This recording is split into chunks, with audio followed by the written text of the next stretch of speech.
Hello, everyone. It's hard to believe we are on to chapter 11, and this week's lecture is on play spaces for infants and toddlers. When you think of environment, what's the first thing that comes to your mind? For me, it's the idea that the environment actually affects how we feel. Both children and adults learn best when they're feeling calm and comfortable. I'd like to start this lecture with an opportunity for you to relax. To start with, let's take a couple deep breaths. While you do this, think about relaxing your body. Take a deep breath in and out. Now I would like you to think of your favorite place.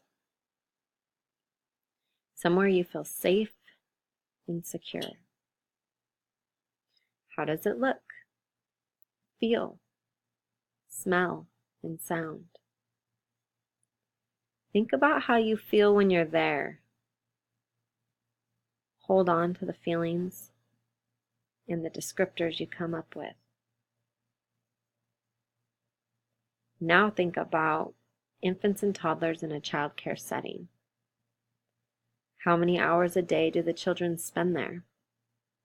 How much control do they have over their environment? Remember, the environment has even more of an impact on infants and toddlers who don't filter out sounds and movements around them and who have little ability to change the environment or to make it more pleasant or comfortable for themselves. We want infants and toddlers in childcare to feel welcome, calm, and comfortable. Through this lecture, we're going to explore utilizing play spaces as context for wonder and learning. When working with infants and toddlers, there needs to be a system of organization. For example, items need to be in predictable places and easily accessible, as well as arranged in a way so that possibilities are clear. The way the room is set up can greatly impact the flow, feel, and overall use of the space. Individual play spaces need to be set up so that they have a distinct identity, with the goal being to provide order, yet freedom of exploration in their play. The space should be organized in a way so that infants know where to find things and are free to transport them where they wish. This can be done by dividing large spaces into distinct smaller spaces that each have their own identity. And each space or nook includes play materials that invite a particular type of play, so they share a common attribute or function. When looking at this space, what do you think is the distinct identity? How do the materials provided in the space add to the identity?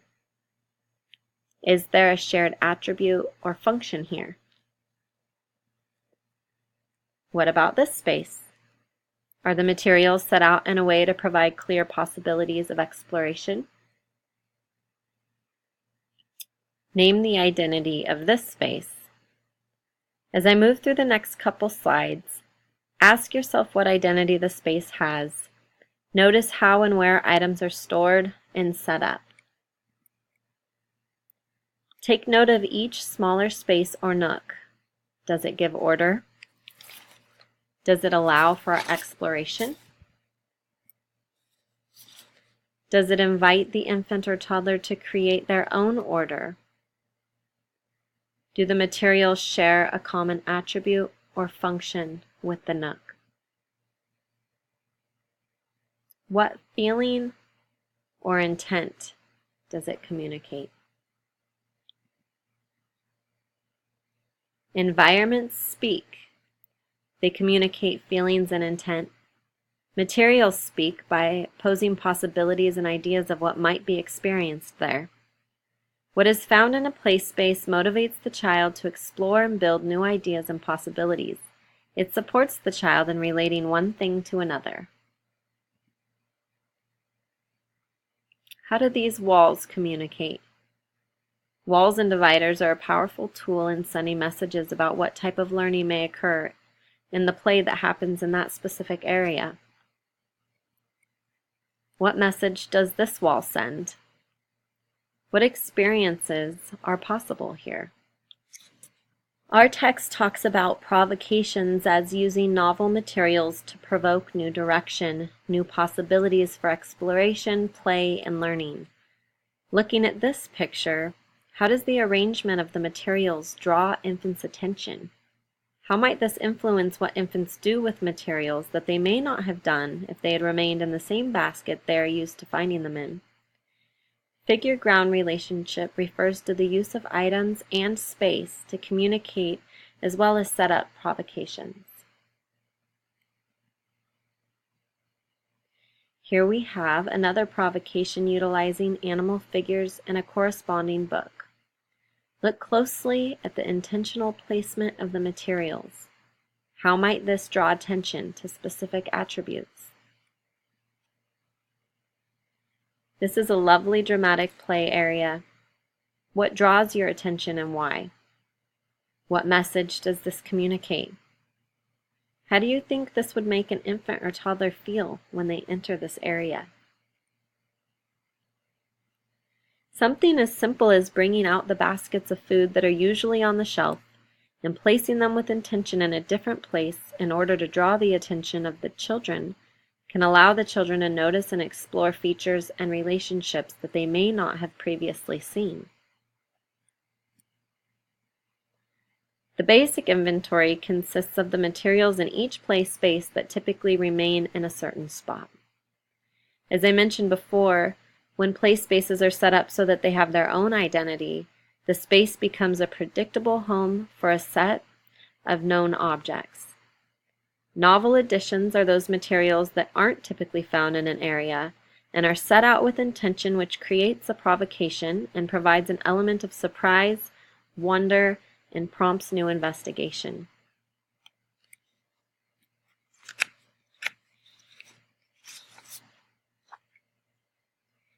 We've seen this picture in previous lectures, but now you may see it in a new light. Looking at these materials, which do you think are the basic inventory, and which are unexpected and provoke new possibilities for exploration? Utilizing something familiar with something new can create a great provocation. The colorful weighted discs that may have been familiar are now accompanied by photocopies in color and black and white, allowing children to explore shape, size, and color in an entirely new way. They're able to relate one thing to another in a way they hadn't before. Again, we have the basic inventory of transportation vehicles on the shelf, which is often a familiar encounter. Which materials are new and prompting new experiences and exploration? Look closely at this picture. What did the teacher add as provocation to the play area called Natural Science? When play materials that go together are found together, the possibility for making connections is strengthened. Play materials that are arranged together invite infants to relate one item to another. Play spaces should contain materials that share common features and attributes. What possibilities for connections do you see here? How might toddlers relate these items and these items? Notice the relationship between the basket of natural wood blocks with a felt bird and a book titled My Very First Book of Animal Homes. Lastly, how do these materials relate to one another? Another important consideration when creating play spaces is traffic patterns and where the pathways will be located. The goal is to limit the traffic flow and the amount of distractions to the children. You want to ensure that the pathways go to and not through the play spaces. Here you can see that the paths lead to the play spaces, but do not cross through. And here we can see the difference between the floor plan that provides paths that lead to play spaces and then those that go through play spaces. Even the diagram of the paths that lead through the play spaces is more distracting. You can see that there is really no direction in the flow of traffic, and instead it is sort of all over the place, which not only can be confusing to the infant, but also creates multiple unnecessary distractions at any moment and throughout the day. This diagram, which is also in our textbook, shows an ideal layout for pathways that go to and not through. You can see here that the traffic patterns go to the distinct play nooks and areas in the room, and the main pathway moving through the middle of the room. Accessible storage is also an important piece of play spaces. Infants should have easy access to play materials, and they should be stored in predictable places. Baskets and containers that are lightweight and sturdy are great for storing materials and supporting the infant in seeing, finding, and accessing the materials. You can see here that the materials are stored low at the infant's level. The shelves are low as well. The baskets are shallow and wide, making it easy for the infant to see and access the materials. Ordinary, everyday objects are such great additions to the play space. Things like containers, pots, pans, strainers, lids, and jars can prompt investigation and discoveries. Here are some ordinary objects. Think about what distinct play space these could be added to and how the children might explore them. Depending on where you place the objects, can influence the way in which the objects are explored. Think about these materials in the dramatic play area, and then think about them in the art area. Here are some ordinary objects added to the block area. What cognitive concepts do these ordinary objects elicit? What concepts might these ordinary objects provoke? Natural materials are so fun for children to explore, and they provide a sense of connection to the natural world. When natural materials are introduced, it supports infants in gathering information about living creatures, plants, and other aspects of nature. When looking at these items, think about how they differ from most infant-toddler commercial toys. What about these?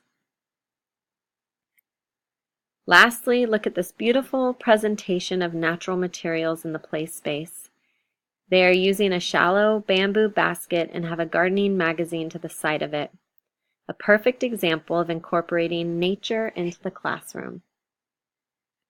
Now let's talk about the outdoors as a learning environment. The outdoors can provide just as much learning opportunity as the indoors. When we covered motor development, many of you showed interest in utilizing the outdoor environment to support development. The outdoors is a great place to support active movement and provide challenges. Children are also able to see insects and plants in their natural habitat, and it can be so much fun as a teacher to provide places to explore the elements.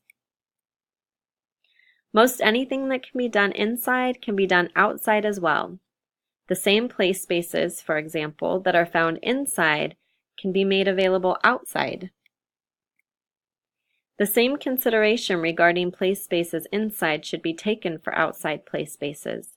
Things like distinct nooks, traffic flow, and accessibility are equally important in the outside environment. This active play space was created simply by using tree logs, but there are so many opportunities for infants and toddlers to explore here. Think about the infant that's beginning to crawl or pull up, or the toddler that's exploring balance and space. The outside environment offers opportunities to investigate creatures in their natural habitat and learn more about science. It's important to introduce toddlers to respectful ways of investigating insects and creatures, talking about handling them gently and keeping them safe. Most toddlers are fascinated by outdoor creatures, although it can be intimidating for some, so it's also important to keep that in mind. There are many fun learning experiences that can be done from a distance as well.